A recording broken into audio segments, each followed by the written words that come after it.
Welcome along to the Midnight Hour. I want to say something real quick. This is the first of two intros in this because this is kind of a messy, kind of a messy conversation. It's a little bit different from usual. This podcast is not with me and Jack. Jack is not on this show. I've got a new guest for this show and it's my cousin. His name is Dara, and it was his first time ever speaking to potentially thousands of people or whatever it may be.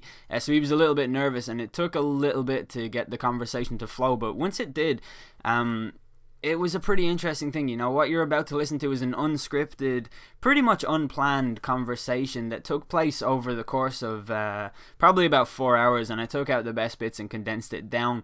We did make our way through an entire crate of beer while we were recording as well, so at some points the conversation may seem a little bit incoherent, or any slurred words or anything like that. That's what it's down to.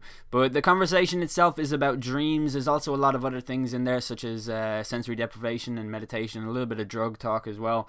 The echo in the reverb and the echo surrounding the voices is not exactly intentional, but when it's combined with the backing music that you'll hear in the show, I think it does create a kind of dream-like state, and I think it just complements the conversation pretty well. I'm going to class this as an experimental podcast, and I really, really hope that you guys enjoy it. If you do, or even if you don't, whatever, just please leave a comment with your feedback at the very end of the conversation. This one's a little bit longer as well than last week, there was none last week, but somebody left a comment and said, seeing as there was no Midnight Hour tonight, can we get an hour and a half one next week? So you asked, we answered, here it is. Hopefully you guys enjoy. Here comes the live intro and the conversation and etc, etc. We make a fort? I would love to make a fort.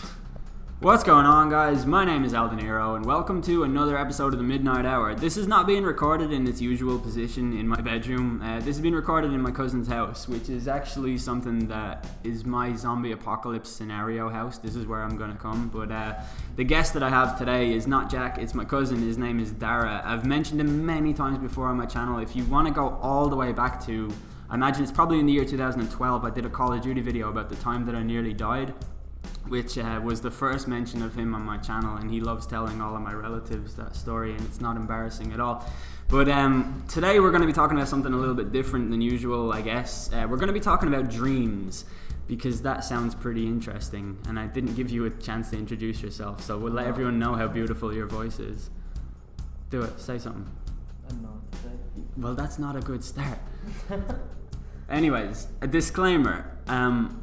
He lives in the town where I lived in for the first few years of my life, and because I've lived in so many places, I guess a lot of people have noticed this, but my accent is pretty diluted and pretty, I don't know, it's a kind of watered down version of a lot of different accents combined into one, and whenever I'm around Dara, my voice or my accent changes to his accent. So if at any point I sound a lot more like a leprechaun-esque version of the Irishman, you know, that's probably why, and there's nothing I can do to control that. But anyways, dreams are kind of a bunch of images or ideas, emotions and sensations that you experience during sleep. You generally don't control any of your dreams unless you're a lucid dreamer, but we'll get into that a little bit later. I'm sure a lot of people know this, but dreams occur mainly in REM sleep, only in REM sleep, which is rapid eye movement sleep, it's where your eyes start moving during sleep, and it's the most important part of your sleep that you can get. You can get by for a long time with just a little bit of sleep, but you can't get along very far without REM sleep. It's what keeps you sane, is what I was just told by somebody who knows a lot more about it than I do. Dreams are seen as a connection between the conscious and the subconscious, which is kind of an interesting concept for me. I don't know, the subconscious in general is a really fascinating subject for me, and I've studied it before and come up with some different theories and things like that, but they basically comprise every emotion possible and every ridiculous hypothetical scenario that you've ever experienced or even thought about. Some of people's dreams can just be the most wacky, just out there shit. But on the other hand, they can be incredibly realistic and incredibly not traumatizing, but captivating and intensive. The dreamer can be self-aware. I mentioned this earlier. This is called lucid dreaming, but I think we'll get to that a little bit later when we've built up the conversation a little bit more. And as for the reason that we dream, Sigmund Freud came up with the idea that dreams are a manifestation of repressed childhood memories or whatever.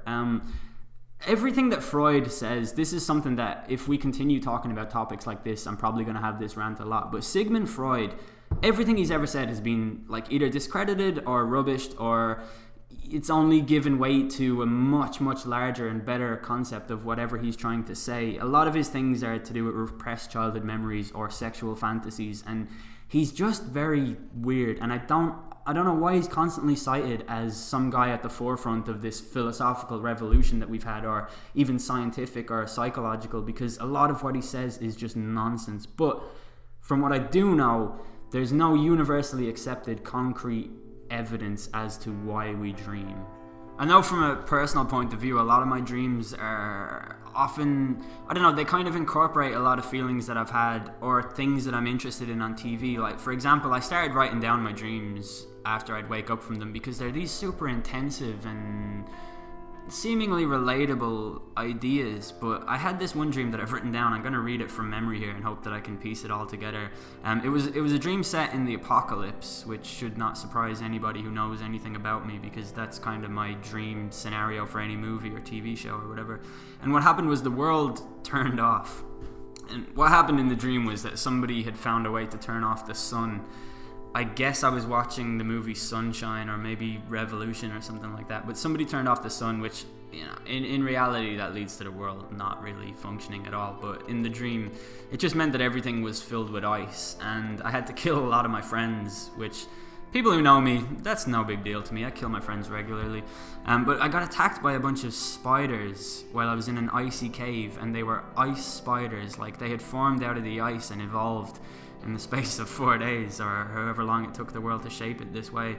And I was inside of a shopping center which was filled with like ice statues of loads of people who were out doing their shopping that day, and the ice had just engulfed them, obviously, and they were just trapped inside of the ice. I don't know how I managed to stay free of this scenario, but either way, I was inside a shopping center, and I found a lever in the shopping center behind a hot dog stand to turn on the power to the world again and get everything flowing. And once I did that, people just came out of their ice sculpture state and were suddenly human again. And I guess with a lot of dreams I have, I end up researching to see has anyone else had a similar dream before, or because a lot of my dreams are thematic in their structure, like they'll be the same thing over and over, not a recurring dream as such, but just a dream that's similar in its style. You know, it's like one dream is Need for Speed and the other one is The Fast and the Furious. They're both conceptual pieces of shit. Now, just kidding, those movies are great, but you know, they're on the same wavelength and they agree with each other.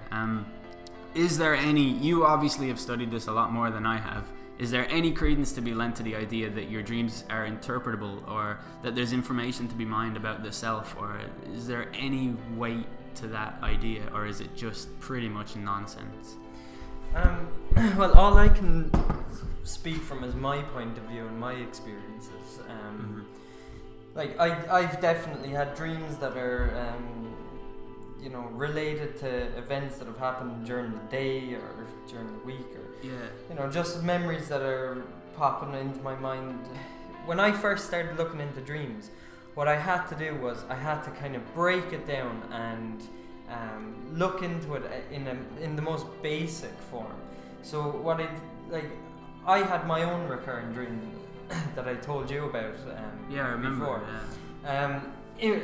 Again, it's kind of strange that you brought up that about kind of apocalypse type. Actually, recurring dream. So why don't you tell what the dream was? Well, it's a very basically weird. It was from when I was very young. So I mean, like, I never knew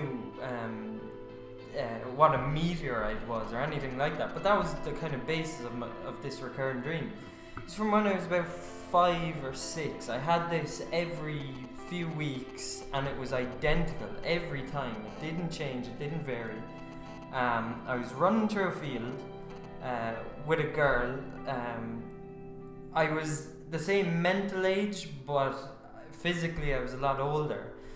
So I'm running through this field, and next thing, it's a really nice, bright, sunny day, and the field is covered in dandelions. They're the ones that you blow, are they? Yeah. I once ate one of them, but that's another story.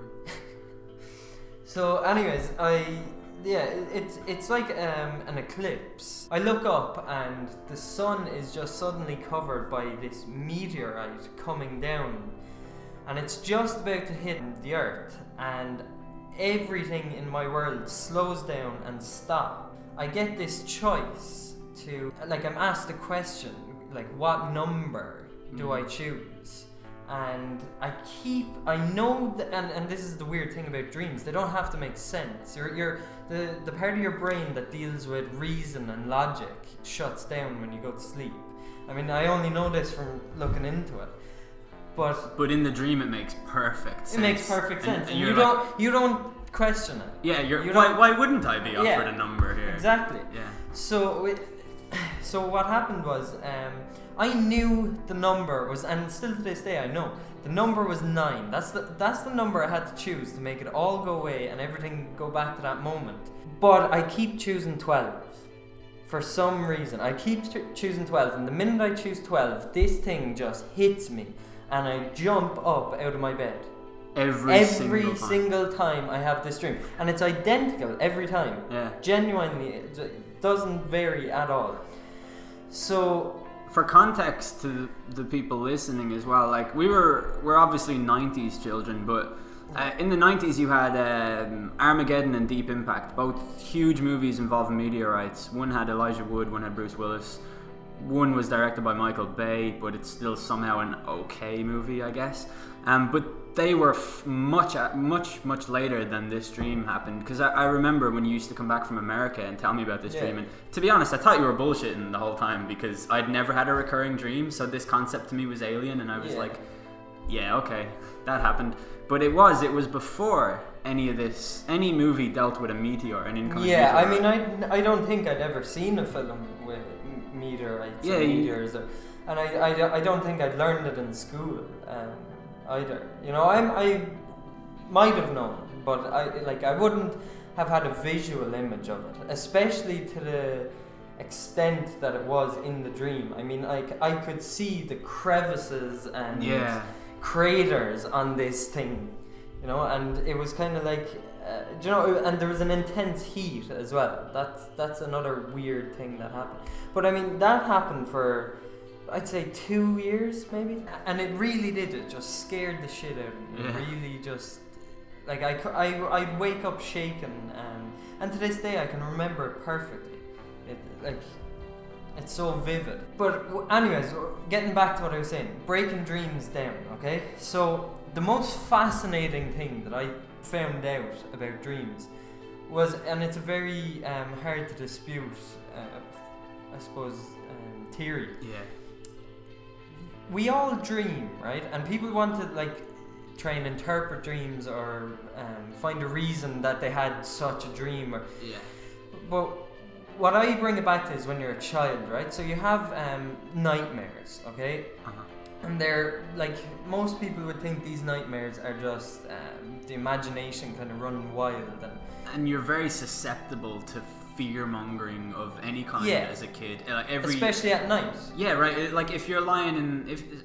I'm sure a lot of people will be able to relate to this notion, but you're going to sleep... Like, I mean, take yourself back a few years, say you're 8 or 9 years old. If you're lying in your bed and the closet door is open, you only see dark inside of it, you have to get up and close it, because something could, like, some eyes could light up, or you know what I used to be, whenever I was in bed, if I ever got out of bed, I leapt out, because if I left my foot down for a second, I was always afraid that an arm would come out and try and pull me under. And I think that comes back to an episode of Goosebumps. And if there's anybody out there who watched that show religiously as a kid, if you could leave a comment and back me up. It was either that or Are You Afraid of the Dark? But tell me what episode it was or whatever, because I'd love to know. But yeah, you're far more susceptible to your imagination running wild as a kid, and things that are gonna just scare you and stuff for the sake of it. So, well, that, what you said about getting out of bed and the arm reaching out from under the bed, that actually dates back to kind of hunter-gatherer times, right? Yeah. So, and this will kind of, you'll understand this once I say it. Like, before, we'll say there was beds, right? Like, children and families, they would sleep on the ground or on a raised bed of kind of reeds or whatever whatever they made for their bed. The common misconception of the monster under the bed is always brought back to TV, right? Everyone thinks, it's from, which is really funny why you say Goosebumps or Are You Afraid of the Dark, right? Because you brought it back to TV, right? And it's always that thing, like all the kids are scared of the monster under the bed. But it actually, what I think it dates back to is when people went from sleeping on the ground, right, to sleeping up on heights, right, for a reason. Because whatever was on the ground could cause harm. It could be maybe a bite from an insect, or it could be a wolf, or it could be, well, it depends on your... You're much more open and vulnerable to prey if you're just on the ground and asleep. Yeah, but it depends on your, geographical position in the world as to what monster, which is what you called it, a monster reaching out, right? So what people would have considered monsters were the wolf that would have gotten into their, let's say their hut or their cave or whatever they were sleeping in, whatever they were living in. So when they started to sleep on ledges and sleep on raised beds, the only place that a monster or a wolf or whatever it was could get was underneath, because they could see everything else. So that's my theory of where the fear... It's also the perfect hiding place, because it's not a place you check regularly. But it's not the place you can see. That's That's what I'm taking from specifically, it's very dark, and it's not... Even if you were to look under, you probably still wouldn't be able to see a whole hell of a lot, especially not in the days when they didn't even have lights, It's kind of the fact that it's a blind spot makes it actually terrifying in itself, because you can't see under it, especially at a time where this was a primary concern of what it was. But that kind of only accounts for nightmares specifically. Like the thing about the point I was trying to get across about nightmares is that they're universal to all children. I mean, I've never heard of a child that hasn't had a nightmare.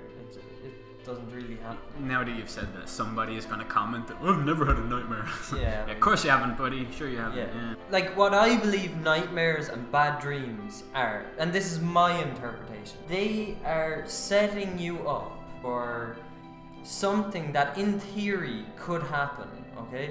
I don't know.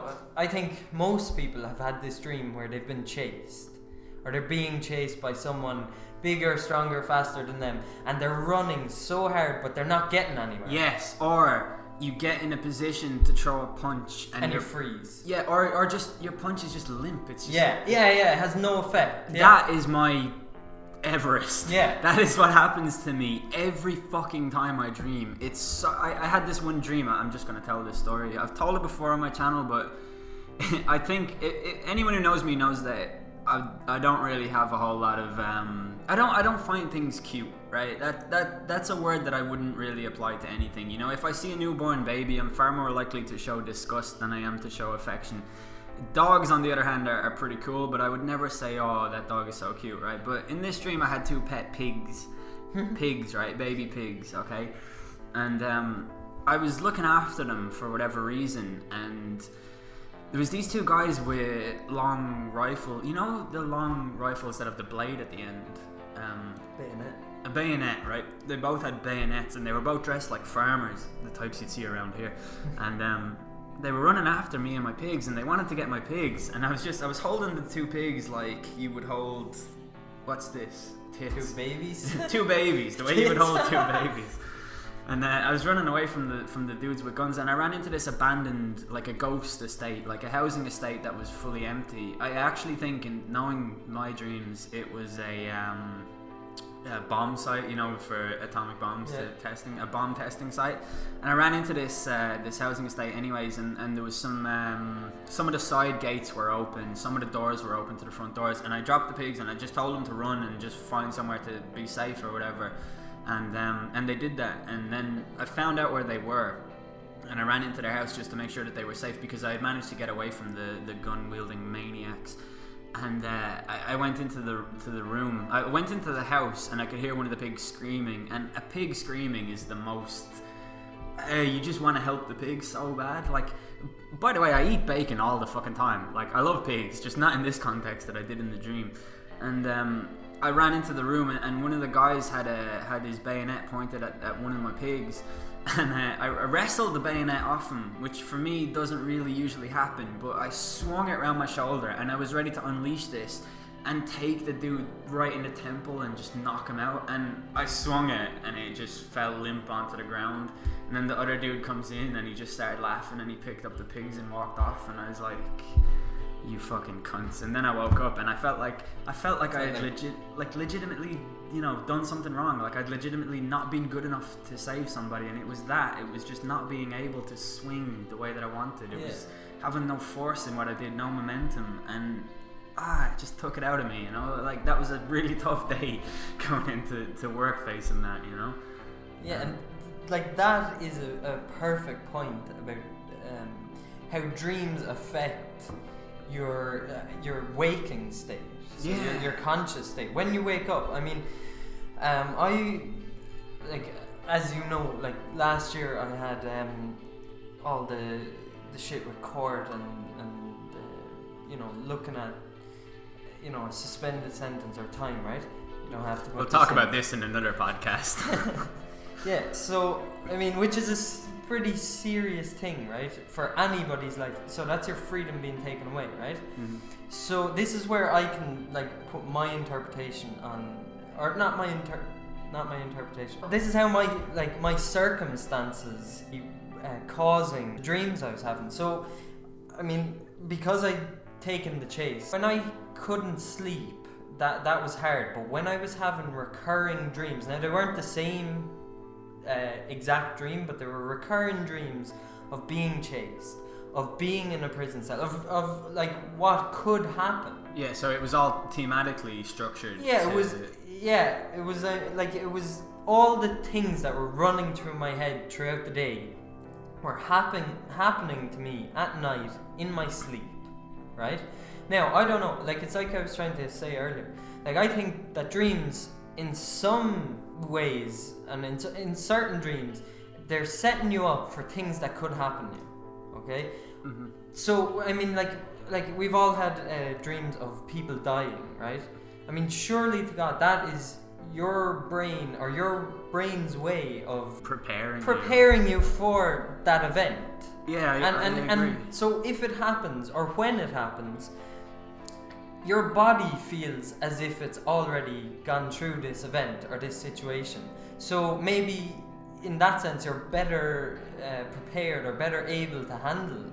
Yeah, I could actually see an argument for, in that, while it's horrific to experience that, dream or otherwise, I have had dreams where I've woken up with tears in my eyes, and again, for context, I haven't cried in about 5 years. I'm a macho, man. Nah, just kidding. But I honestly, I'm a very kind of dry person. It takes a lot to move me, But I have had dreams where I've cried, and I guess that would be your body preparing you for some kind of trauma that you may later experience, or your body just pointing out the fragility of the things around you, maybe. Yeah. Well, going back to what I was saying there, I mean, you of all people would know, right? I didn't care about anything.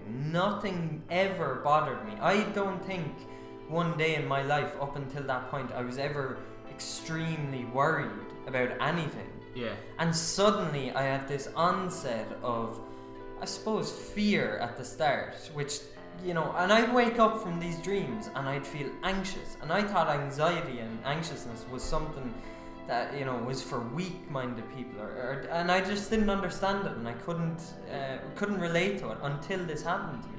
So, I mean, I was waking up with these terrible, I wouldn't call them nightmares, but night terrors almost, and just in a constant state of fear and anxiousness about what was impending or what was about to happen to me. So for me, if I ever had a good dream, I'd wake up in a good mood.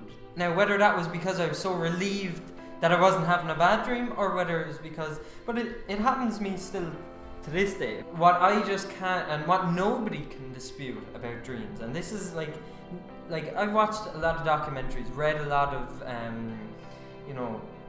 articles and theories, everything to do with dreams when I kind of had my fascination with them.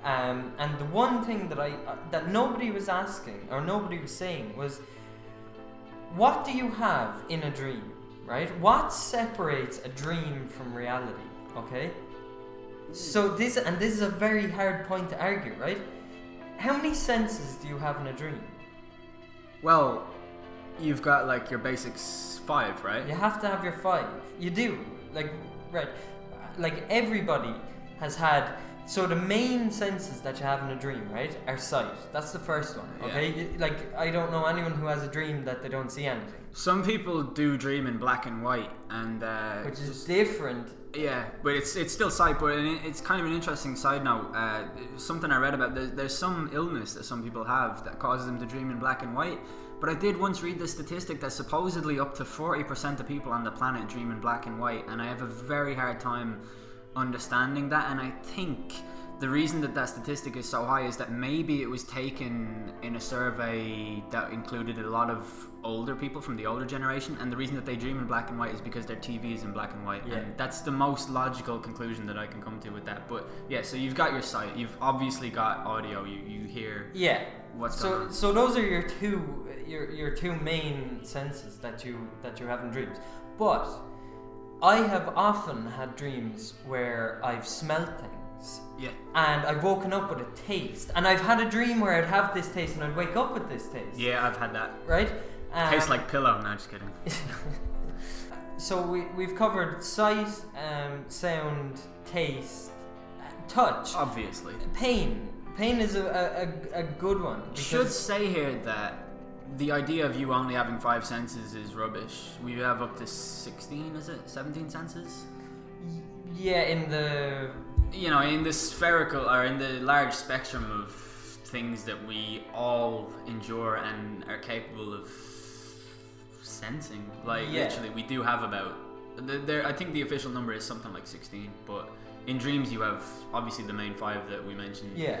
Well, everyone talks about this sixth sense. Mm-hmm. People have this sixth sense, or dogs have a sixth sense. They know, animals have a sixth sense. They can sense when things are. I mean, what I think that is they're completely in tune with the vibrational frequency of the earth, of their surroundings. They're able to detect when there's a change in that. Whereas we have radio frequencies, we have infrared, we've all sorts of frequencies passing through us that we're not aware of, and we're not aware of the vibrational frequencies. But getting back to that the sixth sense, you strip away all your senses. So if you got into a sensory deprivation tank, or if you got into a heightened state of meditation, have you ever been in a sensory deprivation tank? No, I tried to make it. Oh man, that's one of my... Yeah, there's meant to be one in a hotel in Dublin, but it's something like €60, and I'm not sure if it's fully soundproof. Yeah, I wouldn't really. I don't think it's a proper one, but I tried to make one, but I mean, you can get there through states of meditation, but the easiest way is a sensory deprivation tank. So for €60, I want eternal enlightenment. To be honest, yeah, there's no way I'm leaving there without feeling really fucking good and safe in who I am. But well, take this for a mindfuck. You strip away all your senses. Okay, so you get into a sensory deprivation tank, right? We'll just use that as an example. Yeah, so I mean, to anyone who doesn't know what a sensory deprivation tank is, basically, you get into a tank of water filled with Epsom salts. In The Simpsons, they went into one. Remember Lisa and Homer when they were in the sort of gypsy hippie shop? Yeah. Yeah, they went into one, and it was the one where they took Homer's tank out, and he couldn't get into the moment. Lisa hallucinated for a little bit. Homer was just singing stupid songs in his head, and then they took him out, and that's what we're talking about for anyone who just isn't a little bit in the dark, which is not a pun, but if you just if you're wondering what it is, that's pretty much what it is. It's a little tank that you lie in, but tell us what it does. It's filled with Epsom salt. It's got 11 to 12 inches of water filled with, it's a couple of 100 pounds of Epsom salts, right? And Epsom salts neutralize smell. Okay, but the other function of the salt in the water is it allows for buoyancy. Yeah, Okay. I was going to ask Yeah. that. Is that what it was? So the water is heated up to 37.5 degrees Celsius, which is, an average body temperature. But there's new tanks that, adjust to your body temperature. But that's a different story. 1,000,000 degrees Celsius. So basically, once the door is closed, it's pitch dark. There is absolutely no light. It's soundproof, so there's 2 senses gone straight away. So if the water is body temperature, provided you don't have a temperature or you're not freezing, your body will start to feel like it's floating. It won't feel like it's in water. If you're dead still and because of the buoyancy, you're not touching off anything. So your sense of touch is gone. I've wanted to experience it for a long time without really knowing why. I just know it's really good for your... you can go on a little journey of the self in there. Yeah. You can see things, Like- but now that I know all of this, it makes me want to do it even more. Yeah, definitely. It just seems like I've always been interested in meditation and just things that would make me sort of kind of just fulfill a lot of your potential that your brain has that kind of gets left over, because my mind is pretty active most of the time, but this sensory deprivation tank seems like fucking awesome. Yeah, it's definitely worth looking into. I mean, like, whatever about people taking drugs to have certain experiences. I mean, this is an experience that you can have that can bring you into the dream world without having to ingest anything into your body or without having to go to sleep. You're in your conscious mind, but you're thinning that wall between your conscious and your subconscious. Which is exactly what dreams do. Yeah, what we're going to get into about dreams. You're floating in water that's the same temperature as your body. So you don't have any feelings. You don't have any sensation of touch. You're in pitch darkness. You can't hear anything because it's soundproof. So what most people say they experience is a kind of a sudden kind of feeling of panic, right? Because they're disorientated. So is that not like an example of claustrophobia? Because they're kind of not trapped, but they're locked in this tank, and their senses are starting to fail and stuff. Is it not just a sort of moment of just claustrophobia? Is mild claustrophobia? Yeah, I'm sure it's the same sensation. Mm-hmm. Or the same feeling, right? But I don't think anyone with claustrophobia or who has ever even experienced claustrophobia would even attempt to get into one of these things. That's a very good point. point. I just don't think it'd happen. And if you do, you're kind of stupid because you're setting yourself up for a bit of terror. I think that the type of people who would go and experience this tank are people who obviously you have no pre-existing phobia of enclosed spaces, but also you go in there very much aware of what you're about to experience. Well, you go in there aware of what you want to experience. Yeah. You know what you're getting yourself in for, in a sense. The experience is obviously going to be subjective to every different person. Yeah. It's an experience that you should go into without knowing too much about it. That's what I think, right? Because if you go into it thinking that you're going to panic or thinking that, shit, am I actually claustrophobic or am I going to, be afraid? You will. You're going to freak out. You're talking about me. I overthink everything. Everything on the planet. And you know me well enough to know this. Like, even all the people listening know this. I would definitely go in there, like, with all of these predetermined questions of, what if I find things about myself that I don't like or whatever? But you almost know that's going to happen, okay? Well, the more you think about it, the more it kind of has to happen, because you've thought about it so much that you've just led yourself into this. It's kind of a vicious cycle if you get into questioning what you're doing. And Have you ever tried meditation before? I just want to ask you that before. I tried it in the vaguest sense of the word try, as of like Well, there's so many different types of meditation that you can do. So I mean, like, the way I meditate, I don't do it as much anymore, but is like the whole point of my meditation is to calm that overactive mind, my ADHD head. You do meditation in the it's funny, right? Because you're a UFC guy and an MMA guy, and you like all that fighting stuff. And the idea of you meditating might seem very strange to some people, but I've heard that Brock Lesnar has, you know, meditation techniques, and I know doesn't that Anderson Silva? Anderson Silva is a perfect example. Yeah, he's got that Zen philosophy. Yeah. Even though I'm not quite sure, does he follow that? You know. Yeah, I know what you mean. Yeah, he's the last 2 fights are extremely questionable. Yeah, he actually his mental state was.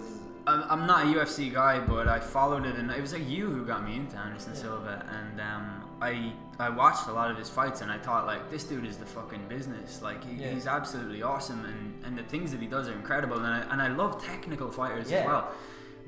But he, in those last 2 fights, he really kind of, I don't want to say he let me down, because, like, he doesn't owe me anything, but I lost a little, not respect, but I lost a little bit of the things that made him great. You know? Same, and that's the exact same for me. He, like, I would always be looking out for what's happening to boxing. You know, what's been there in boxing for so long is the corruption, and I'd be worried that that's crept into UFC. And I just, like, from when he came out, the last 2 fights, when he came out,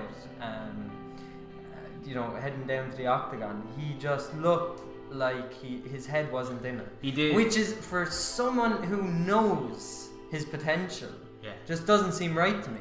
And you know? this is why but we don't know. We know fuck all about what's really happening in his life or what's happening. So I don't, you know, that's only speculation. This is why I watch WWE, because the outcome is not determined at all, and it's just 2 people fighting really hard, and sometimes they even bleed because it's all totally real, and whoever wins is the best guy in the ring because they're so good at fighting, and that's why I watch scripted world wrestling entertainment. But what were you even saying before? We were talking about meditation, right? Yeah. So the MMA style type of meditation where it's all about. Well, for me, I mean, like, for me it was to calm my, like. In my head, you just go around beating the shit out of people. All right, that's just the way it is. No, I'm just kidding. But you know, it's a very similar train of thought in the way that it's. I like the Shaolin monk style of things. Make civil the mind, but savage the body. Are you sure it's not, and that's the bottom line, because Stone Cold said so? No, that's not it. God damn. I can't remember what monk said that, but yeah, I mean, like, you know, make savage the body. So train the body. You know, I think training is, like, it's a big part of life. I mean, I think everybody should get some sort of physical training or exercise. Does typing count? Forearms, Yeah. Fingers and forearms. Yo, my forearms are in great shape in that. I can see. But also, like, where are you with regards to being, you know, where are you if you have this, you know, specimen of a body, right? But your mind is too retarded or too, you know, slow or too, you know, cocky, or, you know, whatever it is you have that, you know, hinders you. Yeah, perfect. But you're not going to be able to achieve any potential if the mind isn't right. I wonder what Kanye West thinks about that. Meditation for me was definitely just to calm down without having to take any external, you know, or ingest any drugs or anything like that. I mean, it was just, you know, a way of calming my mind. My mind used, and this is only, you know, in the last year that I developed this overactive mind. I mean, I always had, like, from having ADHD, it's always an overactive mind, but not to the extent that I've had since, you know, what I was talking about earlier. With obviously, the way that your life sort of went. Yeah, the way it changed so much. It's a lot to take in and stuff. So I had to find another way. So meditation for me, what I do is, it's called the body scan. A guy called John Kabat-Zinn, I think that's how it's pronounced. Kabat-Zinn or Kabat-Zinn. Where you get a load of heroin and. No, it's a guy. He's a psychologist. Is he Japanese or? No, I think he's American. But this is just, I just heard of this. It's a perfect way to get into meditation. What it is a body scan. So basically you go from your toes to your head, right? Of, you know, being aware, it's mindfulness. So you're aware of your body, right? So you like I'd start off with my toes and I'd be just aware of what sort of feeling I'm having in my toes. What, you know, all the way up through my body. And if we say I get, so for me, like if I was a bit anxious about something, or you know, if something was bothering me, usually I carry it in my chest, right? And it's a lot to do with my breathing. So I get my breathing right. That's the first thing. People always say take a deep breath. Okay? Yeah, that is the one. Deep breath is actually, go on. Anxiety. That's one of the main things one of the main symptoms that you know you have anxiety is a sort of you feel a little bit of pressure in your windpipe. Yeah. You can't get breaths out. I know sometimes it can feel like having an anchor in your chest. Yeah, and it's a perfect way to describe it. Yeah, and it's a lot to take in. Like it's a lot to, and the fact that you are aware of it actually contributes to this cycle in your head of, oh my god, I know something is wrong.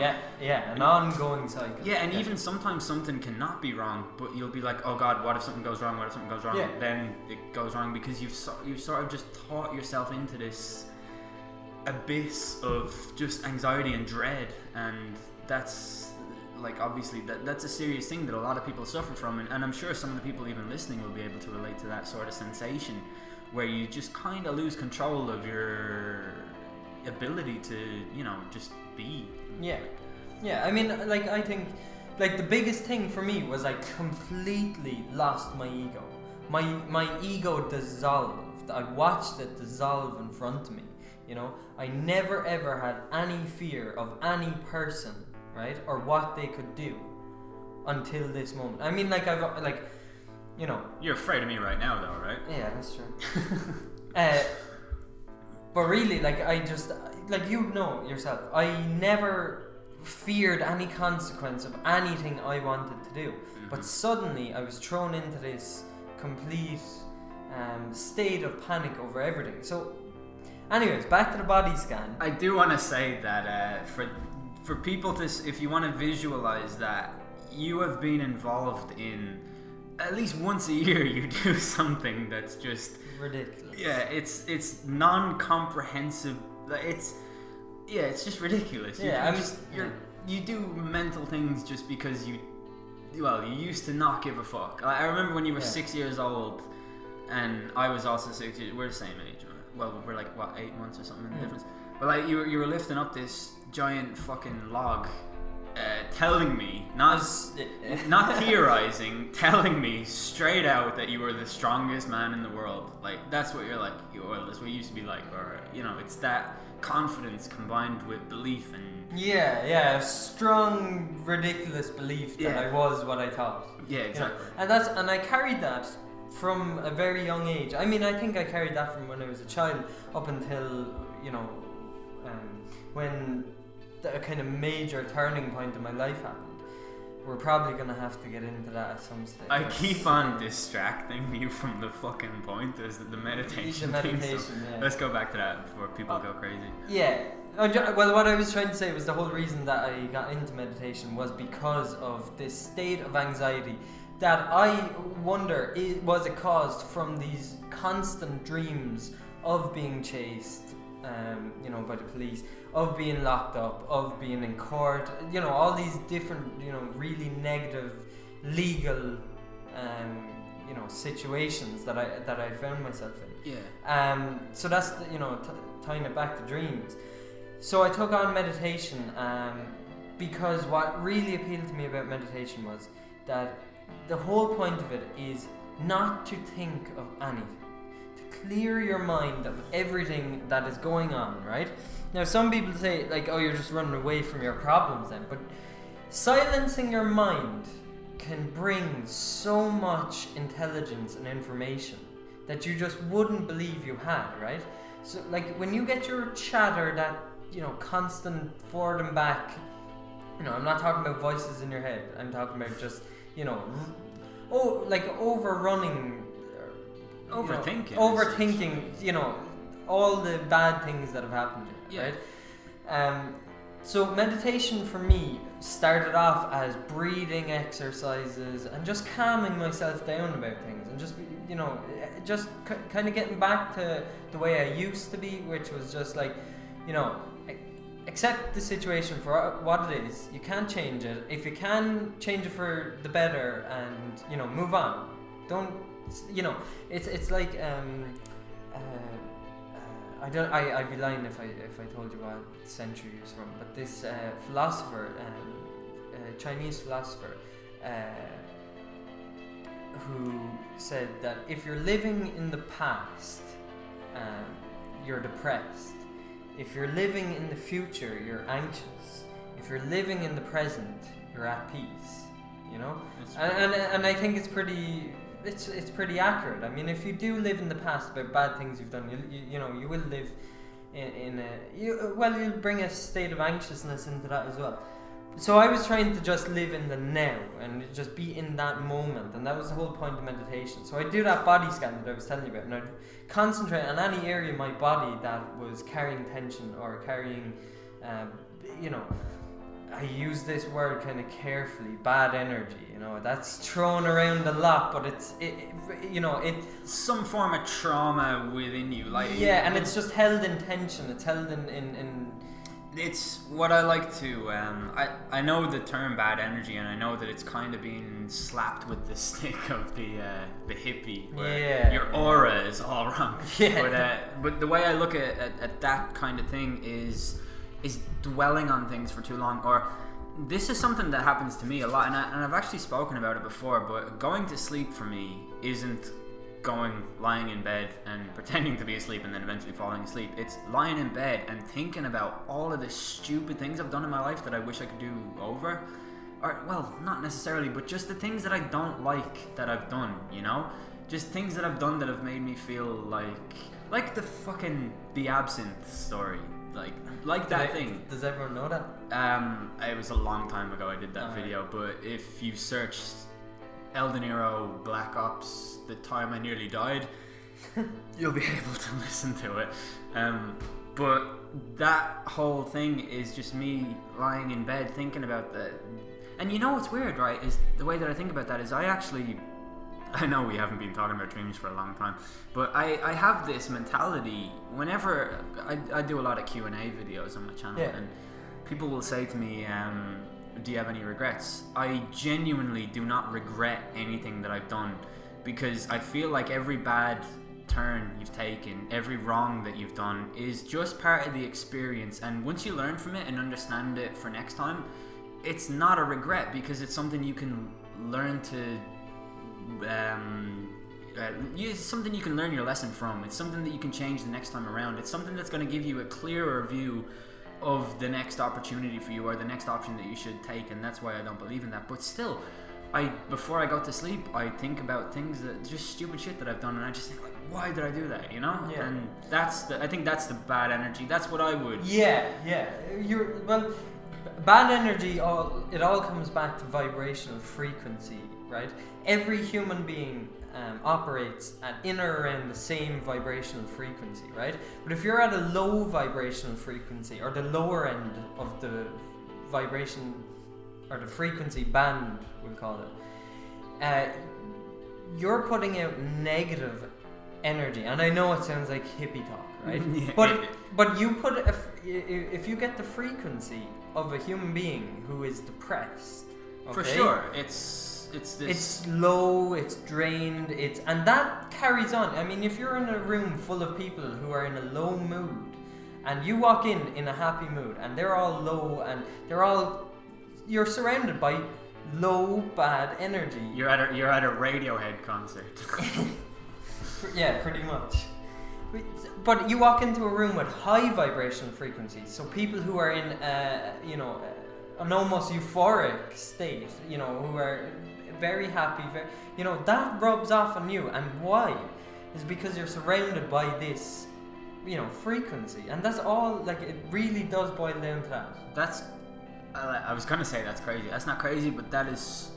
You've fucking just blown my mind with that. That's something that I would have. And I know a lot of people are gonna comment like, "What if you're depressed but you take helium?" But like, seriously, that's fucking. That's crazy. Like that's blowing my mind. Where it actually comes from is your heart. Your heart resonates the most vibrational frequency, right? And you can Google this shit. Like it's for real. Your heart. I'd be lying if I said it. You know what hertz it is, but your heart. That's why people say that what your head says, what your heart says. Your heart is always in a good place. That kind of thing. Yeah. So the whole side of meditation is to get you back to, almost back to your natural vibrational frequency. To slow everything down to a stage where you can almost reset yourself. That's what I like to think.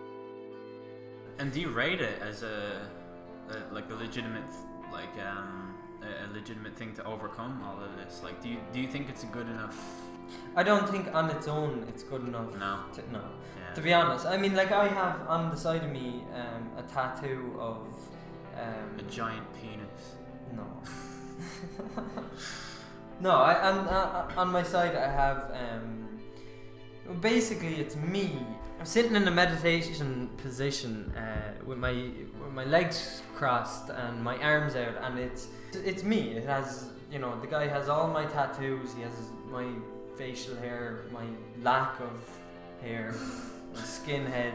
I got it as a reminder of the time that I needed something in my life to calm me down, to think about things in a much calmer way, and almost lack of thinking of things.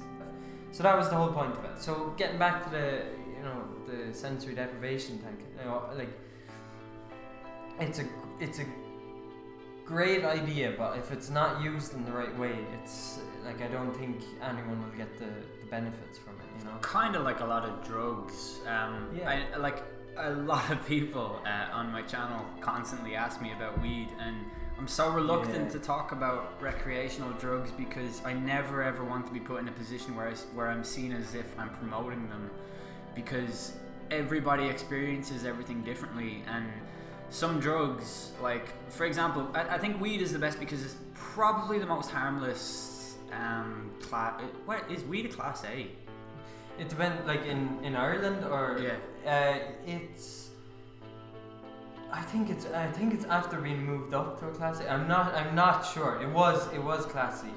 It was class C. It was class C until very recently. I've heard. This is only things I've heard. Like I used to be such an advocate for weed. I think everybody who's ever experienced something a little bit more than like some. I think the idea of weed is very easy to look at and be an advocate for because of the fact that the usage of it is so repressed and it's so held back and it's so, in fairness, it's ridiculously forbidden. It's too policed. Yeah. People care way too much about weed and not enough about the more serious drugs, and I think the fact that you can find any kind of medicinal quality to a drug like weed sort of lends credence to the idea that it's not that bad. But it's not that bad. It's still But it's still bad, yeah. There's still that, yeah. Yeah. Like, breaking that down again, the two active ingredients, THC, tetrahydrocannabinol, and CBD, right? Yeah. And they obviously, the thing that any weed advocate will tell you is that THC produces serotonin, right? And dopamine, it controls serotonin and dopamine levels. Yeah, and those are the two. Those are the two happy chemicals, But at the same time, it's still a carcinogenic. It's still not. Yeah, anything you burn. You see, this is. We could go on all day about weed, right? But to be honest, these days I'm not for or against it as such. I just don't really give a shit. If I want it, I can get it, right? And I know I can smoke it or eat it. I can do whatever I want with it in a place that I know I'm not going to get caught. Yeah. I can do it in my home, or I can, So it doesn't really bother me anymore. But definitely, it's like carcinogenic it's not carcinogenic if you make cannabis butter, or if you make brownies, Yeah. But smoking it is not good for you. I mean, the same as smoking. Putting anything into your lungs isn't good for you. Right, exactly. Oh. So in that, I mean, which smoking is the most popular. Yeah, this is just a pointless debate, because at the end of the day, Right. everyone's living a lie. If the two drugs, right, that cause the most amount of deaths in the whole world, right, are nicotine and alcohol. Okay, the two, legal drugs, right? Yeah. So closely followed by caffeine, right? As deaths. How do you quantify a caffeine death? Like, what would be the? To be honest, I'd have to. Yeah, I can't. But I know. There's different things that caffeine causes. Accelerated heart rate. Yeah, all those things can't.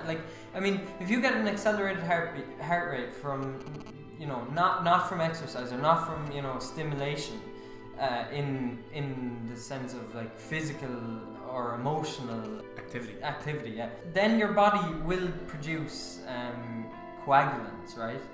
So it'll try to coagulate that blood flow. Yeah. I hope that's right. To be honest, I'll probably just not include any of this, because this is a tangent of a tangent. Yeah. Don't bother. Yeah. What I'll say, right, is that going back to weed specifically, you can definitely have some very good experiences with weed, but at the same time, if you go and smoke a joint and you start thinking, what if this goes wrong, and it's that whole thing that we talked about earlier about the sensory deprivation tank, that feeling of not claustrophobia, but the feeling of anxiety and pressure, and you want to escape out of the thing because you feel like you're trapped in or whatever it is. Weed can do that to you too if you go into it with the wrong frame of mind. So similarly to that, a sensory deprivation tank can cause that exact sort of reaction within you, like a kind of a chain reaction where once one thought starts to tread, it unravels, and and that's why I don't ever promote the use of weed on my channel, for anyone who's wondering, because people ask me all the time about what I think about weed, and that's honestly what I think. I think the people who say it's super good for you need a reality check, and the people who say it's super bad for you need to just live a little. And I think that's probably the greatest way I can ever articulate what I feel about it. Yeah. So.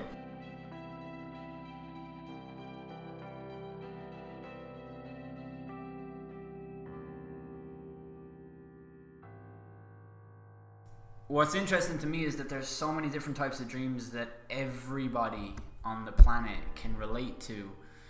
And we talked about the punching thing. You can't throw a punch. Another one is just falling. And for me personally, I watched this TV show called Revolution, which I think I mentioned earlier. For anyone out there who watches it, you're a soldier. It is such a bad TV show, but you stick through it because you need to know what happens, and I'm the same.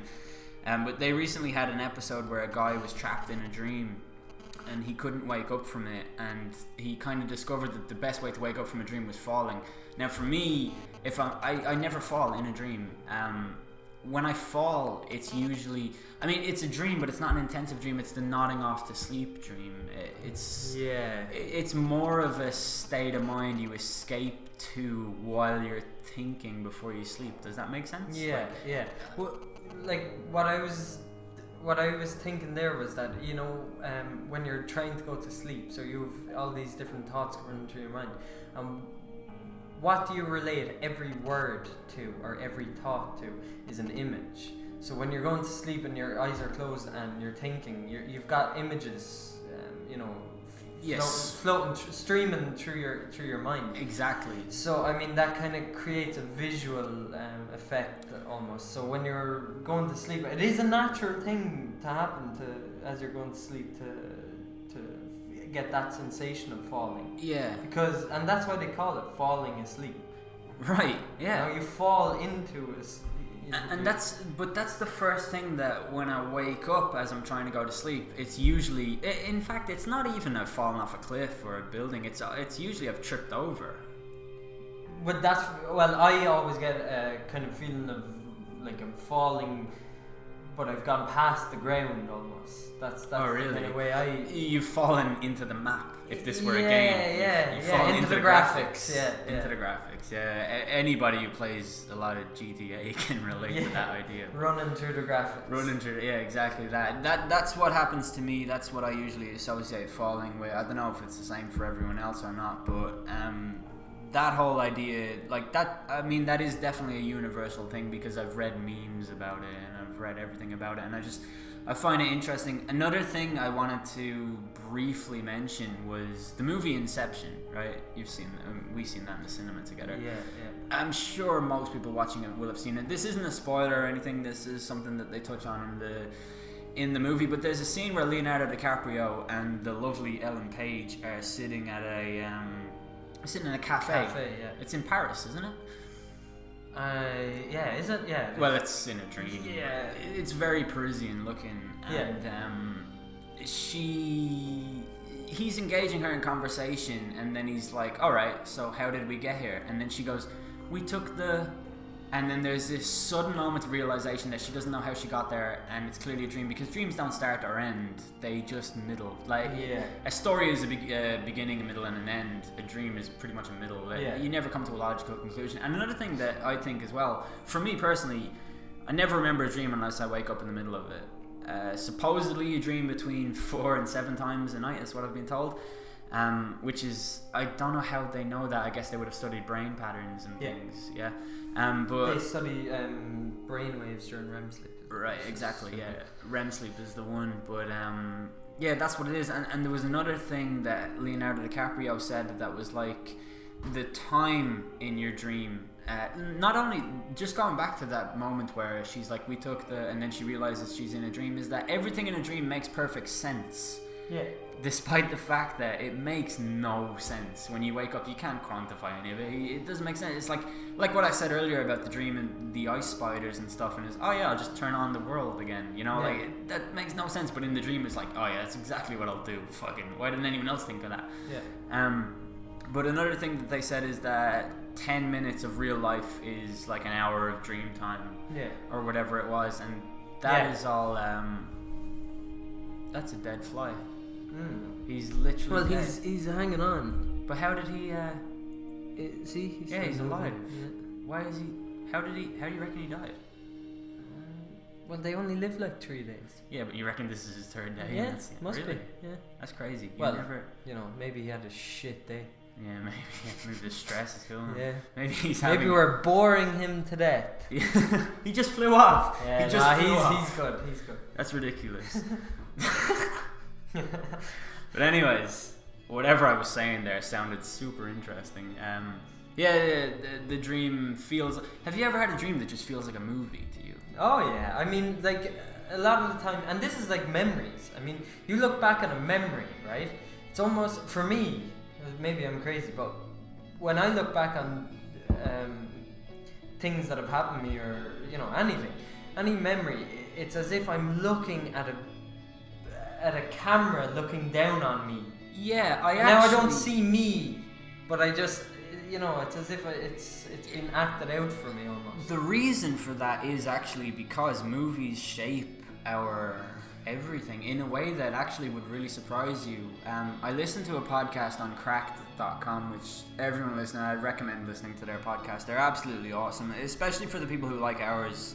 If you can imagine what ours would sound like if they were better, that's pretty much the Cracked ones. But they had this one where they just talked about, even when you tell a story to somebody, anything that happened to you, you start at the beginning. It's not very captivating. I wouldn't use me for that now. Well, you're different because your stories start with, and I crawled out of the burning car, and but no, you kind of just do everything like a movie is structured. Yeah. And I right earlier on in the podcast, I mentioned about how my dreams are cinematic, and I referenced the monster under the bed, and I made an allusion to, or a reference to Goosebumps. And you said it's about TV and stuff. I do think that the way movies are structured and the way that we watch them and digest them as viewers has a lot to do with the way that our dreams are shaped to this day. I don't know, that's just the way I feel. Have you ever heard that quote? we found out that the monsters under the bed were actually inside of us. Yeah. That is such a... I think that quote comes from CSI or something. I couldn't tell. It's a seriously good quote, and it actually, I should have used it earlier because it takes us back to... But of course it like, you know, it's not an external force because none of us have had that experience of a monster under our bed. Well, speak for yourself. Well, being realistic, you know, unless you've had some fucking, I don't know, creature under your bed. But it's not a monster, like, you know. This one is... No, I'm just kidding. Yeah, no, it's true, yeah. But I think that quote actually perfectly brings us back to the circle of it being a monster that was formed for evolutionary purposes to do with our very psyche and things like that. We found out the monsters under the bed were inside of our head. It's very much about how when you're a child... Does it keep you sharp though? Like what I was saying earlier, would it keep you sharp if there was a pending attack on you, you know, at night? Because I mean, that's when most, like, what, bringing it back to what I said earlier, you're scared of the dark from a young age. Well, most people are. You know, it's a fear of the unknown, and the unknown is, in that case, is what you can't see. You can't see and you don't know what's there, so therefore you make up what could be there. Yeah. You know, but that's my way of thinking about it. It still only explains nightmares, really, though. I mean, dreams are incredible. Some dreams are just incredibly vast and incredibly detailed, to the point where you don't recognize that it's a dream. And yeah, that's a little bit weird. And when you do, that's lucid dreaming. Now, I've never had a lucid... I had one lucid dream in my life, and it coincided with... I used to really fancy this girl. I was about 12 years old, and she was like 14, and she was from England, and she lived in Ireland, and I finally had a dream where it was in this house. It was in that bed, and I had this moment of clarity where I realized I was in control of my dream, and I walked up to her and I was like, "Will you go out with me?" And she said yes, and I was delighted. And then I woke up and life was shit again. But that's the only lucid dream I've ever had. Have you ever lucid dreamed? Have you ever had lucid dreams? That was something that I really tried to get into for a while. Yeah, there are ways you can hack your... this is something I read on 4chan in one of my very few ventures to that deadly, dangerous website. But it's so insightful and profound, but at the same time it's kind of like walking into a dream or a nightmare. Yeah, it's a crazy place. But they had this thing in there about how you can lucid dream, and what they said to do was every dream you wake up from, write it down. Now I do that anyway, but I don't do it to attempt to lucid dream. I just do it to document my dreams, because some of my dreams are really interesting to me and I kind of like to revisit them in my head. But supposedly, now I don't know all the ins and outs of this, but you wake up, you document your dreams, and eventually you can get to a stage where you start writing shit down before you go to sleep, and then you'll dream it, and that's how it happens. There are other ways to do it as well, where you can train yourself to look for a certain object. I know a good friend of mine is able to lucid dream by looking for a red ball or something that he keeps near his bed or something like that, and whenever he's in a dream, once he finds that ball, he's able to control it all. And it's super interesting to me because the idea to control your dreams is fascinating. The reason I don't get involved in it is that, truth be told, I kind of like the narrative in my dreams. I kind of like the direction it takes. I kind of like a simulation where I can experience intense fear and intense sadness and all of these things that are otherwise things that we try to escape from every day. But I like being able to experience it once in a while in a dream, because it's hard to explain, I guess, but like you said earlier, it prepares you for things. It's nice to have another, I want to say another point of view, even though it comes from the subconscious and it's your own. It's nice to just, I guess it's nice to just see what your brain has in store for you that day. Yeah, it's like where it can take you and what right. Some of the things it can bring, you know, that things that you haven't experienced before. You know, because if you try and lucid dream, you know, the majority of the time you're going to dream about things that are practical to your life and things that you want, selfish things, and you know, it's kind of like you open a pack and you get Messi in it. For any Ultimate Team players out there, that's the type of stupid shit you'll dream about. You know, you'll open a lucky bag and get a BMW or something. I don't know, whatever you crazy kids are into these days. But that's what it's like. I mean, it kind of takes away from the unknown part of it. Yeah, that's why I stopped, you know, trying so hard. I suppose it was over a year and a half ago. This is at the time in my life where I thought trippy stuff was, you know, it was really interesting. Yeah. So what happened to me was one night, I went to sleep thinking about lucid dreaming, and you know, I said, right, I'll give it a go.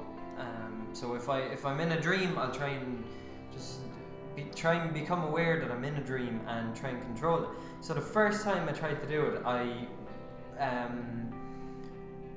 remember just being aware that I was in the dream. I can't remember anything from it. I was aware that I was in this dream, and next thing, I was awake, right? And the reason for that is because when you're in REM sleep, it's the most sensitive part of your sleep. It's when you're most susceptible to waking up. Or, for example, I've been asleep before, and I know a lot of people will be able to relate to this, but I've been asleep and I had this one dream once where there was this witch chasing me, and she was running after me and I was running away from her, and it was one of the few dreams where I've actually been able to run without falling over or without standing still in one spot or whatever. I was running away from her anyways, and this air raid siren went off, and she was like, "Your time is up."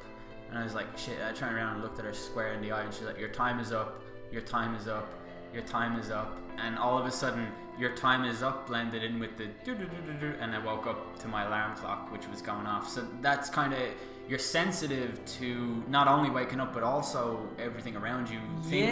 Things that external factors can influence your dreams while you're in REM sleep, because of the fact that you're so sensitive. You hear a noise and you react to it in the dream because you're just not fully awake yet. And when you do wake up, you'll realize what was causing that noise in your dream. Yeah, you are in a state of heightened awareness or sensitivity to certain things, which is why, you know, sometimes when someone's calling your name, you know, if your mother's fucking shouting outside your door, you know, you hear Dara, Dara, and in your dream someone's shouting at you. Yeah. You know? And in real life, you pick up your air rifle and shoot her. But yeah, nah. You hear her calling and... Yeah. What I want, before I forget it, and a lot of people don't know this, but this is definitely, and it has to be said, one of the biggest, one of the biggest things that people don't question, right? And I think you know this, but what is a dream, right? Like, I mean, what's the actual physical side of things? It's a hallucination. Yeah, for sure. Of course, you know, anyone who disputes that it's a hallucination is, you know, is a dream your body inducing dimethyltryptamine through your pineal gland, right? Yeah, just making that clear. Yeah, so it there's a gland in it's between your eyes, right? Yeah, it's called the third eye. It's between your eyes, but it's at the base of your brain. It's called the pineal gland, and this secretes the world's most illicit drug, the Schedule 1 Class A dimethyltryptamine. And I know there is one guy out there who will not stop tweeting me about this. So here, we're talking about this for you. It's called DMT. It's a drug you can actually... I don't even want to big it up because it's such a fascinating thing. Yeah. I think I could do a separate podcast just about this drug. Yeah, but that definitely. It exists in everybody naturally, and it's produced by your pineal gland, and it's a hallucinogenic. It's the thing that it's what makes you hallucinate. and it's what builds this world for you. It's what creates these characters for you. It's what puts you into these ridiculous scenarios. Is this secretion? Which is a word that I would never ever use in my entire life. But yeah, it just, that's what it is. That your brain is being pumped with that. Yeah. And with low levels of it. It's also the number one chemical that's released just at the moment of death, and it's meant to keep being secreted or released from that gland for half an hour after death, which is an amazing thing. That's why people say, you know, they saw their life flash before their eyes. I mean, it's just a serious, heavy dose of DMT.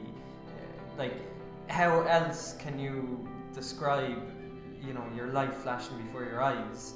That's a hallucination, if anything is. Have they ever done studies to attempt to limit the amount of DMT, or to kind of study the... I understand it's this is the reason that you're on the show, right? For anybody wondering, you know shit about biology. Yeah. And I know science is not my thing. Like, I mean, I know the pineal gland produces dimethyltryptamine. I've said that. Yeah. What does that mean? I don't know. Yeah. But when I say it, it makes me sound really smart. Yeah. But you know, like, and I know I'm kind of putting you on the spot here as well too, and I appreciate that. But I know you've studied dreams, and I know that you've studied them from the point of view of a person who can fully comprehend at least some of the scientific terms that'll get thrown out. So in your research, have you found anybody studying or even attempting to limit the amounts of DMT or control it, maybe? You know? Yeah, it's something that not many, you know, scientists or universities are, you know, permitted to study, you know, and it's not something that, it's very, very, very taboo, even though it's so important. Yeah, because it's a drug, right? It's a separate drug. Yeah, we should say this, that it's a drug that you can actually buy. You can make it yourself. You can extract. This is the most amazing thing, right? It is the world's most illegal illicit drug. It's right? the most banned substance on the planet. Which is absolutely the most mind-fucking thing for me, because in every single living organism in this world, there is DMT. You know, if you go out and you pick a blade of grass, you can extract DMT from it. There is DMT in everything, right? It needs an enzyme to break it down so that it can have an effect in the body. That's why, you know, when we eat foods, we don't trip. I mean, I'm really interested in biohacking, right? But there's foods out there. I don't know, did you know this? There's a lot of foods that if you eat large quantities of, you will trip balls. But even there was this old, I guess I'd call it an old wives' tale. It's kind of an old saying, is you eat cheese before you go to bed, you'll get a nightmare. Yeah. That has a basis somewhere. Is that there are certain things you can eat that can influence your dreams, and not so much influence, but they can definitely, influence is actually the correct word. I was watching QI once, and Stephen Fry was talking about dreams, and he said that a lot of writers in, I want to say 19th century, don't know if that's correct or not, but they would run out of inspiration and they would eat gone off meat, stale meat, certain stale foods, because it would give them these incredibly crazy dreams. There's a line in an Our Lady Peace song that I want to use to just back up this, because I want everyone to listen to Spiritual Machines, because it's the greatest album of all time. But there's a line, the song is about the record industry and how he's having trouble writing songs, but there's this line that says, imagination disappears and all the dreams you have you save. And the reasoning behind that is that he's ran out of things to write about. He's ran out of real life stuff. He's ran out of other like spiritual things, and he's trying to savor his dreams to write about them. And this is the exact same thing that these writers came under, was this inability to articulate pretty much anything, because they had essentially not writer's block, but just they ran out of things to write about. So they would eat crazy shit to try and influence their dreams, and that's how they would resort to and that's sort of what we're talking about here. I didn't need to go on that tangent, but that's what it is that they use things to influence their dreams because it would distort the amount of, I guess, would that distort the amount of DMT going in? Or Yeah, well, it affects the chemical balance. So. yeah, for sure, yeah. So that's what it is, and that's what we're talking about, and that's what the drug DMT can do, and that's why it's so easily farmed, and that's why it's so easily is that it's part of everything that. Yeah, it's in every ecosystem. A documentary that is definitely worth looking up is The Spirit Molecule. Yeah, it's a good insight into DMT. But you asked earlier about have they limited amounts of DMT? Yeah, they have, and what they found, and this is crazy, and like how this gets passed in the media, and I know it does, and it's easy to see why, because people think it's crazy talk. But when they limited the amounts of DMT, they actually couldn't limit the amount of DMT created by the pineal gland. So what they did was, every time, and this you should I'd find out the documentary and you can throw it in the link, right? Because it's it's a really interesting documentary. I think it's all on YouTube because it's all on YouTube. Yeah, I've remembered coming across it before. So what they did was, because they couldn't limit the amount of DMT, what they did was they had a brainwave scanner. So anytime someone would enter REM sleep, what they would do is, the minute they would enter REM sleep, they'd wake them up. Okay, really? So they couldn't dream. Yeah. Right. So they were aware every time someone entered a REM sleep, they'd wake them up straight away, so they wouldn't be able to dream. And those people developed really bad anxieties. They developed nervous twitches. They weren't able to kind of function on a normal level anymore. And within, I think it was a week, they had to stop the trials and they had to go back to normal sleep. Can you imagine the disclaimer they would have had to sign before that? Oh yeah, some of the it's shit. Crazy. I mean, like, I wouldn't ever put myself in any position like that. I mean, we can all go without sleep.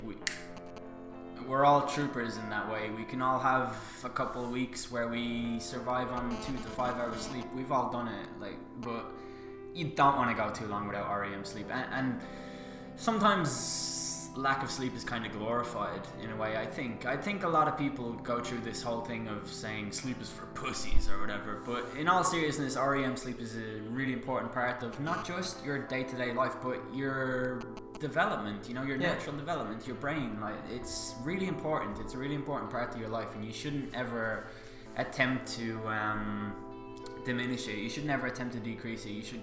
REM sleep is what you're looking for. So the fact that they would, I can just imagine in the trials, someone's drifting. Well, no, they're obviously asleep, but they're about to go into REM sleep, and then they get woken up.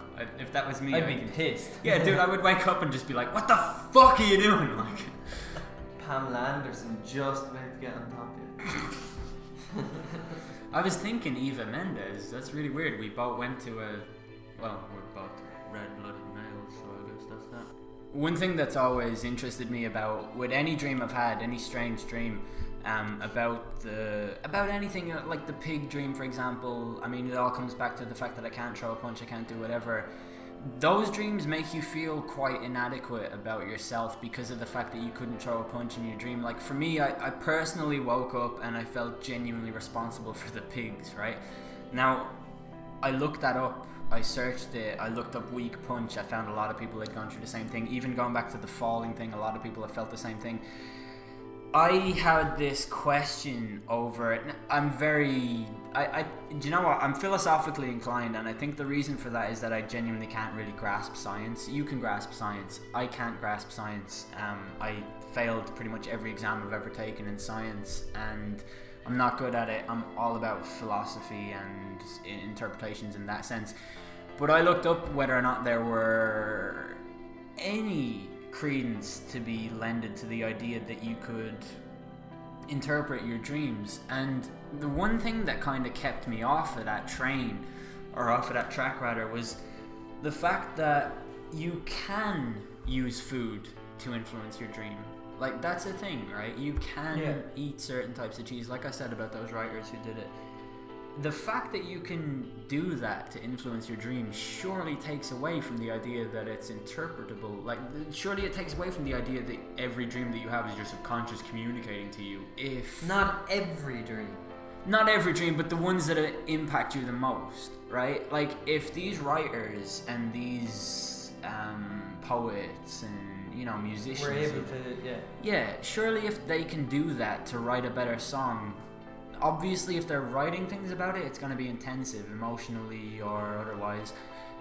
If it's that intensive from external factors, then surely it's not really a solid basis to find an interpretation from in the first place. You know what I mean? Like, I'm trying to think of a good metaphor for it, but I can't really.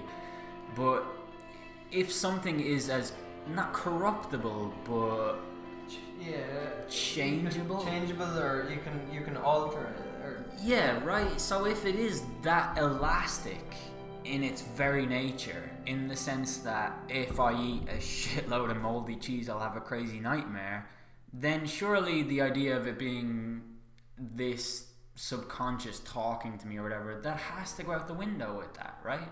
Because how else would it be? You know, I think that's that's getting into a really deep side of things that I don't know. You know, we definitely can't throw a good enough light on that. Have you ever had a dream that has predicted something? This is a perfect example because you're here to back it up. In my family, they have this superstition where if a picture falls, yeah, that's it's a very kind of crazy superstition. Now I'll say this, right, because this is, I had honestly forgotten about this until I asked this question, but this is legit, right? We used to go to this summer camp every year, and the two of us would go there. We'd play football, we'd meet girls. That was what it was. That was all it was. That was all it was. But there was one summer where we had a lot of relatives staying in this house. This is my cousin's house. This is where we're recording. And it's kind of used as a hub for any visiting relatives. This is where we all kind of congregate, and this is where we all like have our conversations. And we have like communal dinners, and like this is where we all meet. This is the hub, right? Now, one year, a lot of guests were staying in the house, so me and Dara were confined to the office, which is, believe it or not, an office. But we had a bed set up each in the room. I mean, it's a big room. And he had told me about this idea of when a picture falls on someone, when a picture falls, it symbolizes a death. And I take any urban legend, I take anything, I'll dismiss it as hearsay. I mean, everything has its basis in some kind of reality, but things like that you can just dismiss easily, right? And then feel total peace of mind with it because it's just nonsense. But I'm going to tell this whole story. Yeah, you go for it. One night we were going to sleep, and it was a Thursday night, I think, and the next Friday we had our last day of the Irish college for that week, and then we had the weekend off. And what happened was we were going to sleep, a picture fell on my cousin, and none of us thought about the thing. He told me about this beforehand, and it was within the same week. It was within the same visit. That's why it was so. That's what made it weird, right? Yeah. But this picture fell on him, and he was just like, "Oh, this picture fell on me," and then he just put it back. You put it back. Do you remember I woke up? Yeah, and I think you woke me up as well. Yeah. I turned on the light and I was like, you know. That's right, yeah. And I looked over, and sure enough, there was Dara lying there in bed with a picture on top of him. It was a fairly big, like, you know, an A4 piece of paper in a frame with glass and all that stuff. And he put it back, and he put it back. We went into Irish college the next day. We had a great time. We hung around later that day. We went into town with some girls, the 3 girls that we knew. We went to KFC. I remember we had a great laugh. Yeah. And then we went to our aunt and uncle's house, and Dara has been driving since the age of... you were driving in the fetus, weren't you, when you were a fetus? You were driving in the womb, I think. In the womb, He's a petrol head, and he's always driven. And he used to have a 1994 Toyota Corolla, was it? Yeah. And he used to drive that around the field. So we were all eating KFC. It was me, my aunt, and my uncle were in her house, and we were just eating KFC. And Dara was driving around in the field like a fucking lunatic as usual. And he's doing all these handbrake turns and things like that. And he got to the end of the field, did a super handbrake turn, looked in the window as if to say, "Look how awesome I am! I'm driving this car." And our uncle jumped out of the room, ran straight into their study room or whatever. He picked up a fire extinguisher, and he comes running out into the field because the car was engulfed in flames. I kid you not. I mean, it was smoke everywhere, flames coming out here and there. Our uncle runs over to the car, puts the fire extinguisher next to it, gets rid of the flames. The first thing he said, by the way, when he jumped up was, "Get out of the car!" And it was super, because we'd never seen him mad. He's never shouted at any of us or anything like that. But he was on edge right now. So our uncle is shouting, "Get out of the car, get out of the car."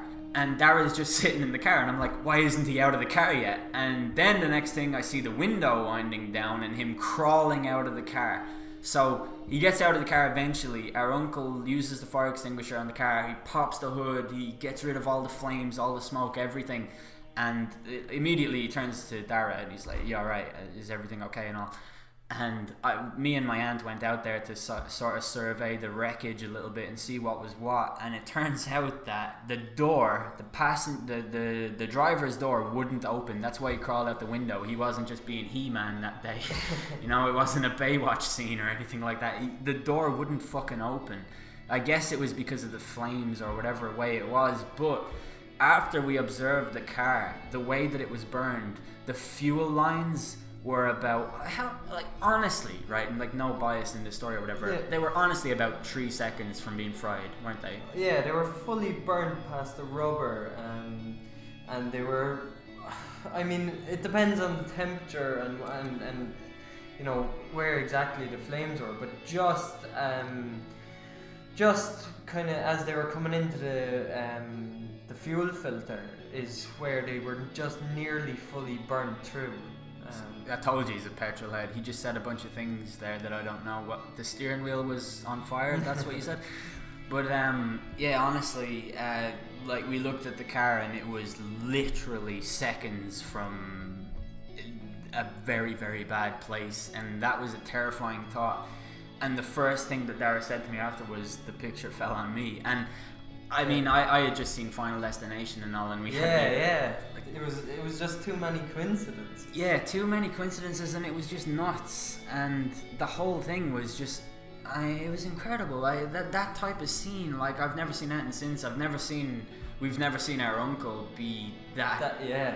I mean, that was just. It was intense. It was kind of like it's obviously it's one of those situations that you have to be there to fully grasp the extent of how close, like I mean, it had fully burnt through the firewall, which is called the firewall for a reason. I mean, it's there to protect you for a certain amount of time before it gets into the car. The firewall stops any viruses coming in. But it, like, I mean, the whole inside of the car was full of smoke. It was just, it's not you know, it's and I didn't even realize it. That was the biggest thing. I didn't even realize. I didn't see the smoke until I had no idea why he was running at the car. Neither did I. Neither did our aunt. It was just, it happened, and it was like, fuck. And like, I mean, after it was, it's not one of those things. It's not like in a movie, like there's intense music playing, and then eventually it gets out and everything's safe and all. It was legitimately terrifying after the fact, because we had observed the situation and realized how close it was to doom. And I don't know, it's that was an absolutely terrifying thought. And I think we should leave the podcast here. So thanks for coming on the show. I really appreciate that. And to all the people who listened the whole way through, sweet dreams.